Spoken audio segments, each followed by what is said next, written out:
Bienvenue à ce podcast consacré au plan d'épargne entreprise, ou PEUM, qui est vraiment un sujet fascinant pour tous ceux qui sont dans l'épargne salariale et Mhm. pour les courtiers, n'est-ce pas? Exactement. C'est un dispositif qui combine des aspects juridiques, financiers et même RH. Dites-moi, qu'est-ce qui vous a le plus marqué dans ce module? Eh bien, pour commencer, le module est structuré de manière très exhaustive. On commence par une introduction générale qui pose les bases historiques du PEE, depuis son ordonnance de 1959 jusqu'aux réformes récentes, comme la loi sur le partage de la valeur de 2023, Il y ce qui a... montre bien l'évolution constante de cet outil.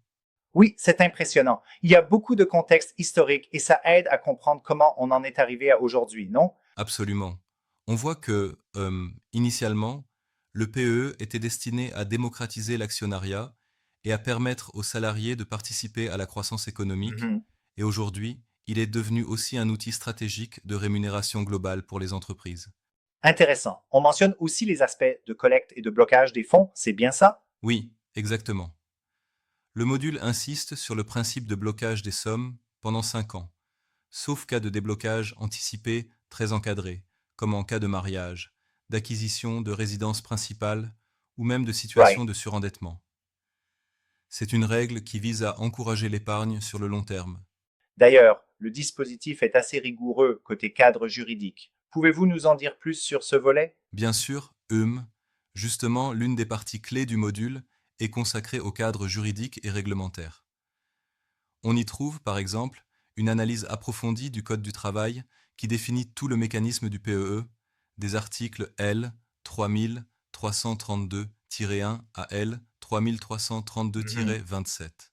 On note également l'importance du Code monétaire et financier pour les supports d'investissement comme les FCPE et SICAV. Je vois. Donc, c'est une véritable encyclopédie du PE, avec des références au code, aux articles et même à la jurisprudence récente, non? Exactement, c'est très complet. On aborde la jurisprudence, avec par exemple l'arrêt du 1er février 2024 qui précise le principe de collectivité de l'abondement, un point crucial pour la conformité du dispositif. Il y a...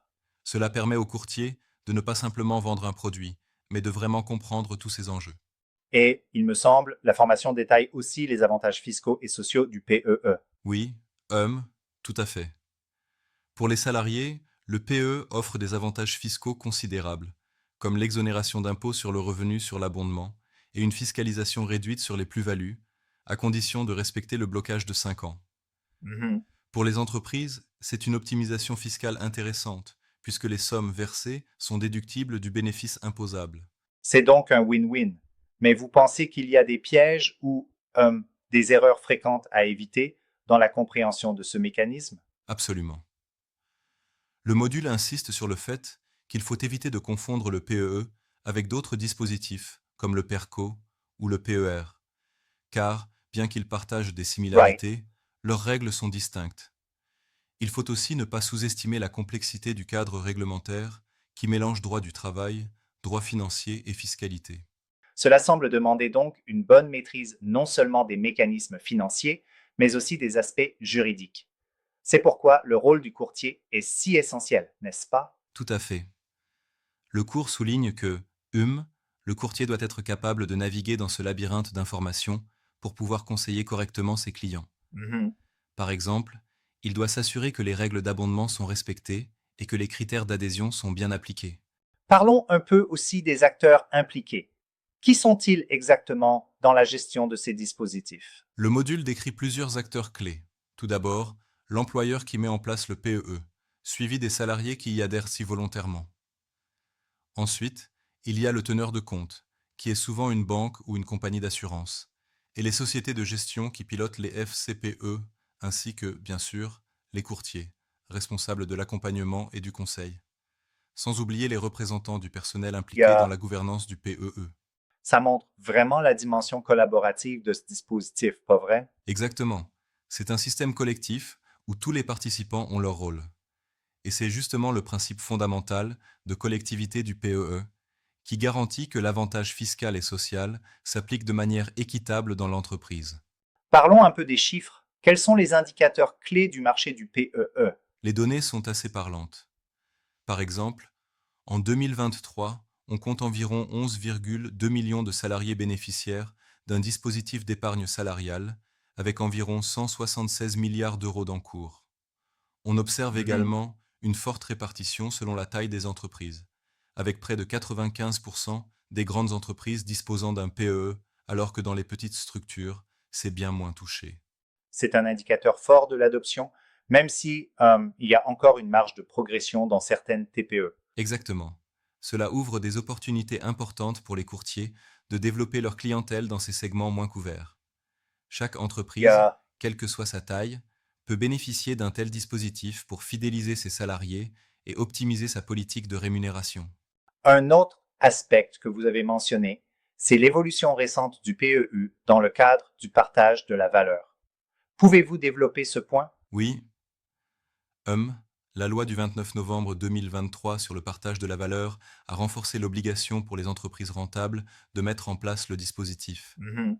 En d'autres termes, ce n'est plus une option, c'est devenu une exigence dans certaines conditions, stimulant ainsi l'investissement en épargne salariale et, par extension, le rôle du courtier qui peut accompagner ces entreprises dans la transition.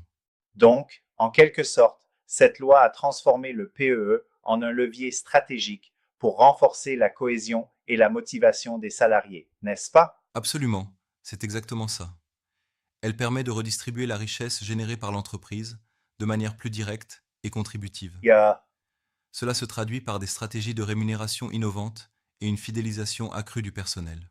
intéressant également de noter que la formation aborde aussi des cas pratiques et des exemples concrets, non? Oui, et c'est essentiel.